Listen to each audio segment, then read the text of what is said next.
আমার নাম স্বপ্না মজুমদার, আমার ছেলের নাম অভি মজুমদার। 1 তারিখ শুক্রবার ফটিকছড়ি মাছভান্ডারে জিয়ারত করতে গেছি। এখান থেকে আমার ছেলে নিখোঁজ হয়ে গেছে। আমি আর খোঁজাখুঁজি করি পাই নাই। ও মাথার মানসিক সমস্যা, আজ 8 বছর।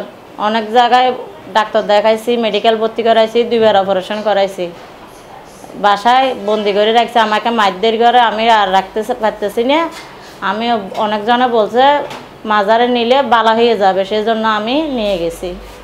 এখান থেকে আমার ছেলে নিখোঁজ হয়ে গেছে। না, ও নিজের নাম ঠিকানা বলতে পারে না, ও কাগজ সাবর রাখে না, উলঙ্গ হয়ে হাঁটে। মাঝে মধ্যে কাগজ সাবর খুলে ফেলে ফিনদেলে কতক্ষণ রাখে আর রাখে না। যদি কোনো দয়াবান ব্যক্তি যদি আমার ছেলের খোঁজ পান, নিজের নাম্বারে যোগাযোগ করবেন।